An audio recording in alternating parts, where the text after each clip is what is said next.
అసలు వాళ్ళ రూమ్ లో బెడ్సే ఉంటాయి,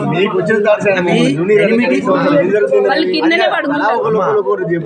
కమ్యూనిటీస్ గురించి మనం మాట్లాడేది ఎట్లా జరిగింది, ఎందుకు జరిగింది. అవునండి, అదంటలే మేము వాళ్ళ రూమ్ లో వీడియోస్ తీసినవి కూడా ఉన్నాయి. ఏంటంటే వాళ్ళ రూమ్ లో ఉండవు బెడ్స్, ఉండవు కిందనే పడుకుంటారు పిల్లలు. బెడ్స్ ఉన్నాయి కదమ్మా, అంత ముందు లేవండి. అరే ఇప్పుడు ఉన్నాయి కదా, అంత ముందు పక్క ఇప్పుడు ఉన్నాయి కదా. అంటే ఇప్పుడంటే ఎప్పుడు తీసుకొచ్చి పెడతారమ్మా, పిల్లలు ఎవరైనా తీసుకొచ్చి మోస్తారమ్మా. ఒకసారి వాళ్ళని అడగండి బెడ్లు ఉన్నాయో లేవో అని, వాళ్ళు కూడా ఉన్నారు కదా పిల్లలు.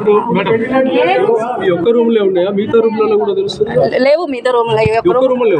అడగండి పిల్లల్ని ఎప్పటి నుంచి ఉన్నాయి, ఎట్లా అయిందని. సార్ మేము ఎంక్వైరీ చేసినామండి. ఒక నిమిషం, పిల్లలు వచ్చినప్పుడు అడగండి. మనం ఊహించుకొని మాట్లాడడం పిలిపిస్తారు, అప్పుడు మనం క్లారిటీగా వాడుతాం. మేము అడిగినాం, మా పిల్లల్ని కూడా హాస్టల్ వేసినాం. భవ్య మీరు కింద పండుకుంటారా, బెడ్స్ ఉన్నాయా రా అన్నాడు. అంటే కిందనే ఆంటీ అన్నారు. రికార్డ్ అనేది కాదండి, మేము అడిగాము. అంటే మా పిల్లలకి ఇట్లనే బెడ్స్ ఉన్నాయి.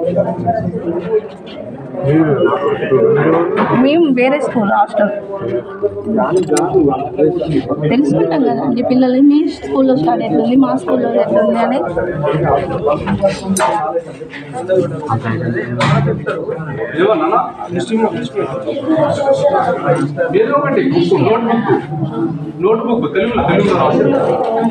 అది ఎట్లా పాసిబుల్ నాకైతే.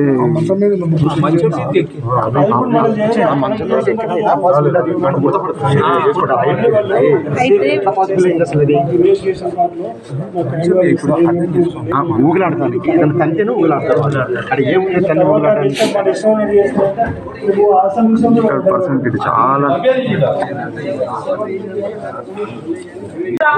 రోజు వచ్చింది మేడం వాళ్ళ దగ్గర.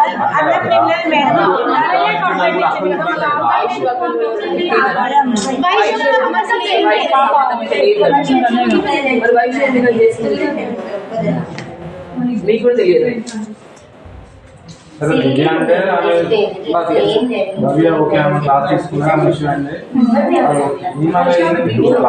వైష్ణవ్ గానే వాళ్ళ మంచిగా ఉంటుంది, మంచిగా మాట్లాడడం. మేము కూడా వైష్ణవ్ గానే ఎక్కువ ఉంటాం. మాకు వైష్ణవ్ కంటే ఎక్కువ ఇష్టం. భవ్యక్క కంటే మంచిగా ఉంటుంది మాతో. ఎప్పుడు ఇంటికి వెళ్ళినా కూడా మెసేజ్ చేస్తుంది, హాయ్ రా తిన్నావా, ఏం చేస్తున్నావు అని. వైష్ణవ్ అంటేనే మాతో మంచిగా